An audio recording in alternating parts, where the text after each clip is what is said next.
Well guys, here we are, a brand new creek that I have never fished before. I did a little hot drop this morning, had Bethany drop me off, and I've got an area down here that hopefully she can pick me up at. I kind of just explored this place on Google Earth more than anything. Didn't look like there was a whole lot of log jams and obstructions. This eventually leads out to the lake, and this is a creek that, like I said, I've never fished before. I've not even fished it from the boat, like down on the lake end of it. This is just something brand new to me, and we're going to see what we can get done. It's pretty shallow so far. It looks like it deepens up as we go on down through here, but I brought a cull shad with me, and then I brought a finesse rod with me that I can throw a weightless general on, and those are going to kind of be the two things that I'm going to be tossing around today. It's looking like I probably should have brought something a little bit smaller, but hey, it is what it is, and we're gonna deal with it as is. But we're gonna have some fun today. I love exploring a brand new creek that I've never been to, and this is as brand new as it gets. I am totally I have no idea what I'm about to get into today, and hopefully we get into something really crazy and really fun. Maybe some muskies, maybe some bass. I have no idea. We just gotta get out here, explore, and figure it out.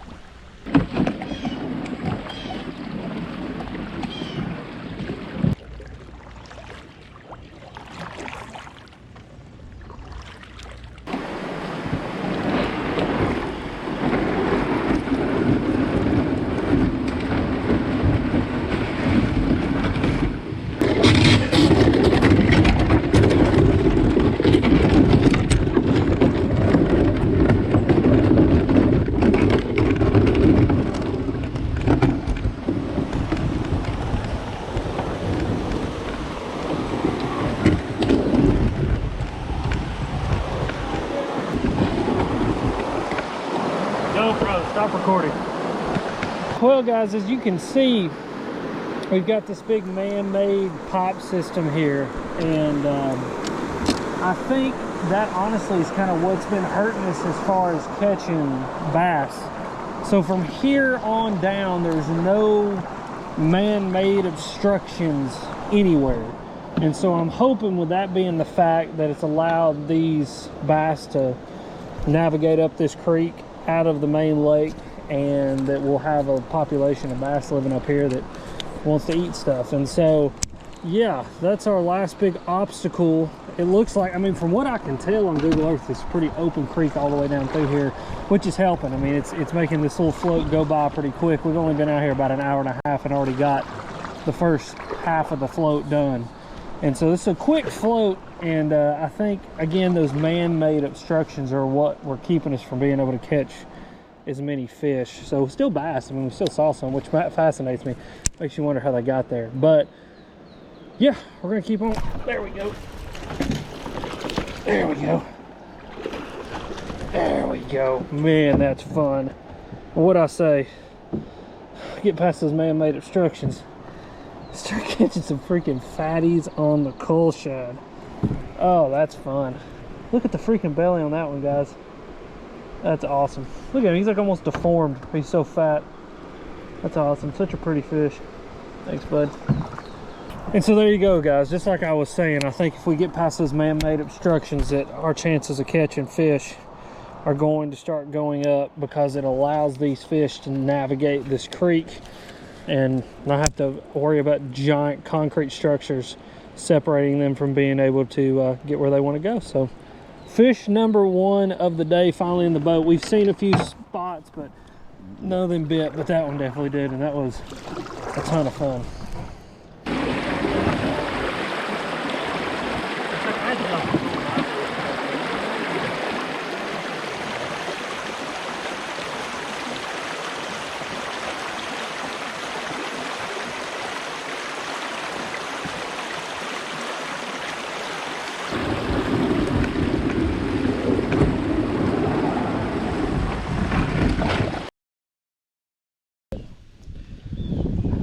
God dang, that's a giant. That is a giant.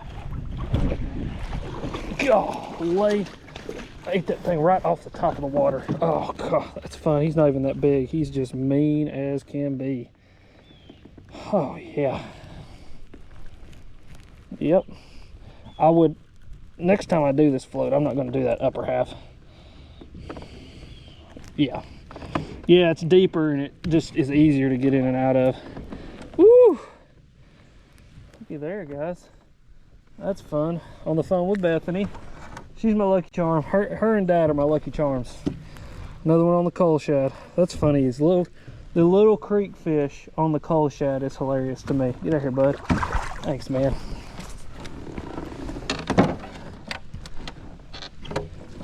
Well, guys, fish number 2 on the Cull Shad. That is a fun bite. It gets the big ones to eat too. You don't have them little pecker fish, them little bluegills, and them little spots trying to eat that thing.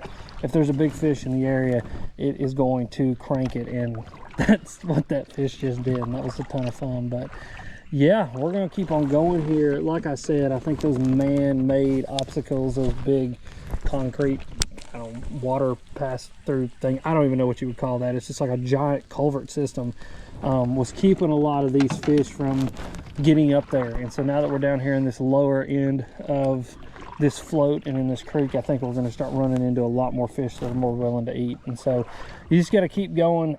You know, it's funny, like, I love doing these creek floats, but this time of year they can be kind of tough, mainly because you just run into a lot of fish who aren't really apt to eat, and it's because this water is so much cooler than, you know, like on the main lake. Main lake right now it's like 65, almost 70 degrees, and you got a lot of fish spawning, getting ready to spawn, those kinds of things. But up in these creeks, I mean, you're dealing with fish that are still pre-spawn, and it's funny that when they go post-spawn, they get so much more aggressive. And so that's why, like, that late summer fall bite in these creeks is so awesome.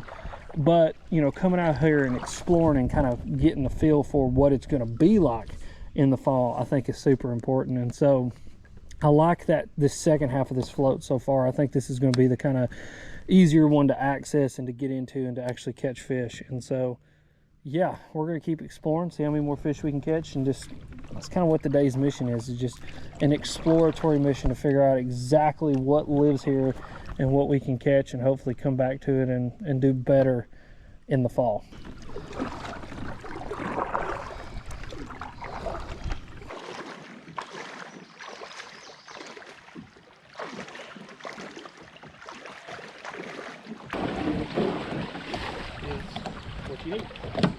GoPro, stop recording. Hey there, bud. What are you doing?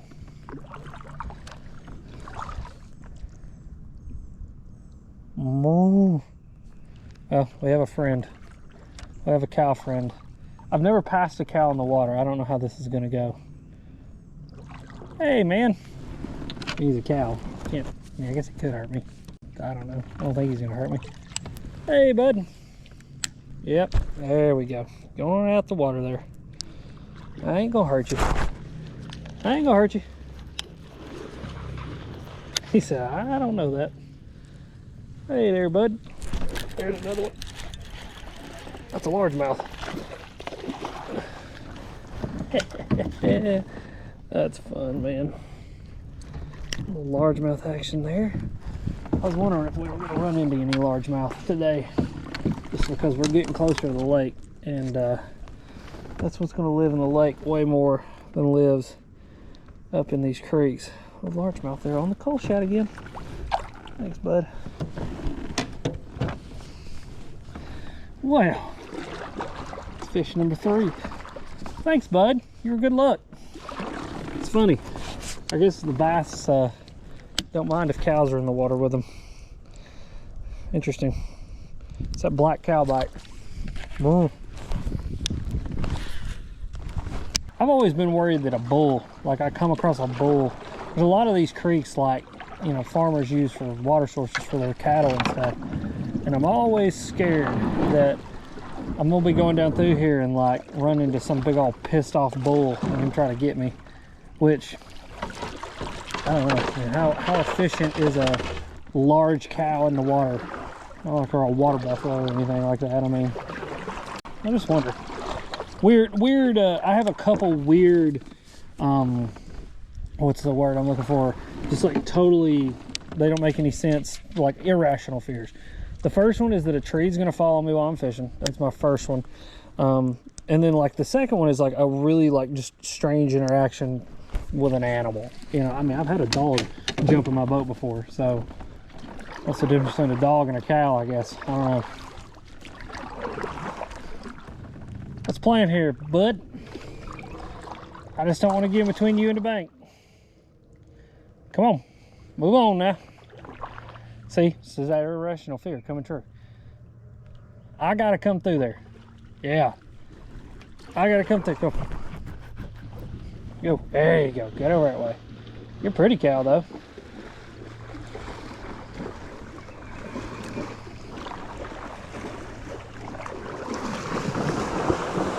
There we go. They can move pretty good.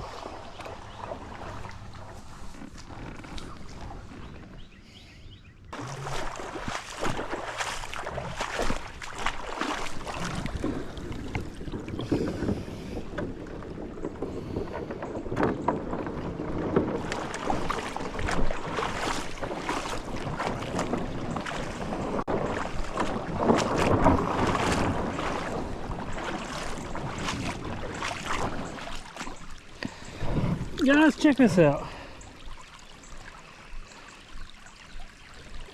I think it's just a rock, but that side right there makes me think it was an early working of an arrowhead. This side, no, but that side looks like it's been worked. I'll stick that in our pocket. That's pretty cool. I don't know, that may just be just a normal old rock, but interesting. Yeah, I'm surprised there ain't no muskies in here.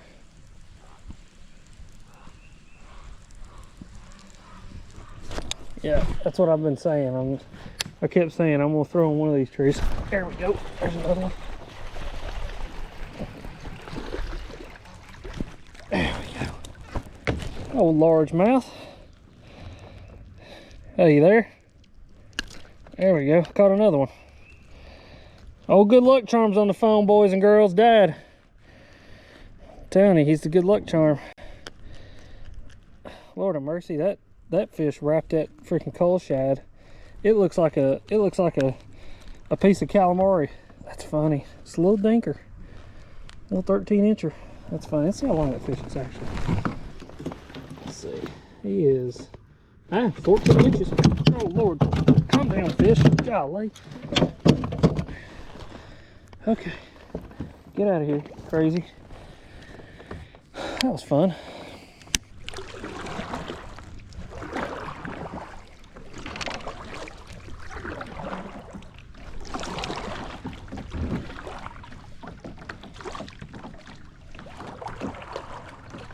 All right, guys, so let's talk about the elephant in the room, and that is the soon-to-be released Berkley Cull Shad. I have to say, I've not seen as much hype around a bait as I have around the Cull Shad in a long time, and honestly the hype should be there because this is a phenomenal bait with a lot of great features that I think is going to make it just the choice for a harness swim bait. The biggest thing being is it doesn't have a speed at which I have to reel it. A mag draft was synonymous, and I noted this myself back in the day. Well, I think I reviewed a mag draft like 8 years ago, was that there's a certain speed that it likes to be reeled at. You reel it too fast and it rolls, you reel it too slow and it doesn't have any action. This bait, on the other hand, I can burn it, I can slow roll it, I can reel it at a moderate pace, I can do all kinds of different things with it with zero modification and get it to do all the things that I want it to do. And in situations like where I'm fishing today with current, that's huge because there's situations where I want to have to reel it fast, there's situations where I've got to reel it slow, and so I have to have a bunch of different reel speeds that I can reel it at because I still want to be able to get the action out of it and get the fish to eat it, and this bait allows me to do that. And a lot of that has to do with the design. It's got that honeycomb tail on there, and so what that allows is allows Berkley to use a harder plastic while still having all that action, because that honeycomb tail allows that tail to do what it needs to do. And I mean, I am loving this bait so far. As you guys have seen, it has been awesome in these small creeks here lately. And I really think that that's a whole nother deal with today, is this thing is doing a perfect job of mimicking what these fish are eating. There are tons and tons of threadfin swimming around in these creeks. I mean, I have seen big schools of threadfin shad that literally look just like that cull shad, nearly the same size as well. And so these big dominant predatory fish are coming up and they're smoking this thing because it looks like what they're eating on. And you know, we're going to have the HD patterns in these. We're going to have some solid pour patterns as well. There's going to be an 8-inch size. I mean, I just can't wait for you guys to get your hands on this thing, because if you love fishing current like I do, if you love being able to have a swim bait that you can do a bunch of different things with, fish it shallow, fish it deep, fish it fast, fish it slow, this is going to be the swim bait for you. Because another thing that's awesome about it is it has these 2 holes on the bottom, and those 2 holes are designed to put weights inside of. And so you can take this bait and turn it into a bait that, like what I'm using it for today, in inches of water, feet of water, and turn it into a bait that you can fish in deeper water, you know, 8-10 foot of water, without having to tear up the soft plastic on that bait, or to have to, you know, glue that thing back together when those Nico weights finally tear out the bottom of that bait. These designated holes allow you to put weights in there without tearing the bait up. And so I'm excited, guys. It's an awesome bait. I think you guys are going to love it when it comes out. Like I said, again, June 19th, it's going to hit the market. As soon as it does, I will let you guys know. Obviously, I'll post it up on social. I'll post it up on community tab. I'll obviously have some videos dropping about it around release as well, so that you guys can pick yourselves up some cull shads. But that's the bait for today. And then I'm throwing it on a 7/6 medium heavy elite bass Fenwick rod, a 6/8 gear ratio Revo STX, and then some 17-pound straight fluoro. And that has been the deadly combination, not only today but a couple other days as well. I've been to a couple other creeks just kind of scouting and seeing what's going to fish well this year and what might not. And I've had the biggest fish in the area come after this cull shad, which is just freaking fun, is what it is. So yeah, that's the bait for today. I knew it would kind of be the elephant in the room, the one thing that everybody would want to know about. And I can understand why, because it is going to be an awesome swim bait when you guys finally get your hands on it.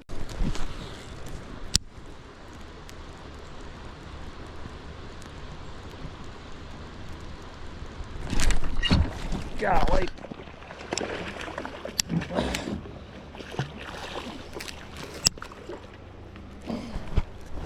Oh God, that's fun.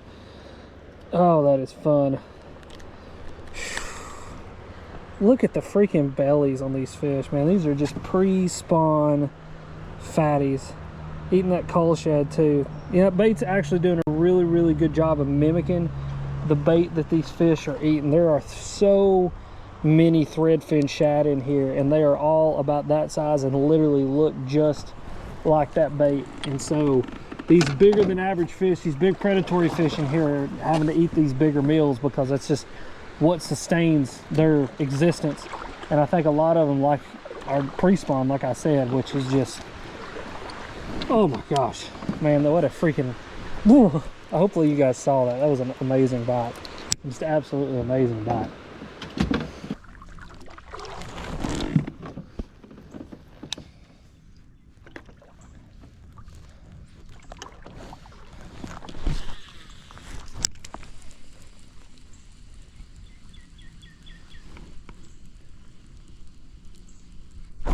There we go.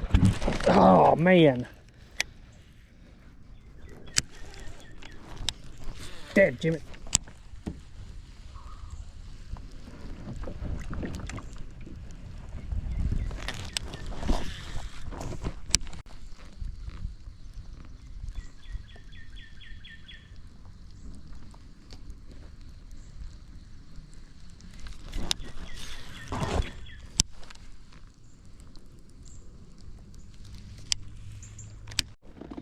Well, that's the first one I've missed today. Well, I mean, hooked and missed. I had a couple other ones earlier in the video, obviously, that kind of slipped by me, but that's the first one that they got off. That's weird. I don't know why they do that. I don't know how they hit something that hard and then somehow don't get hooked. It's the strangest freaking thing.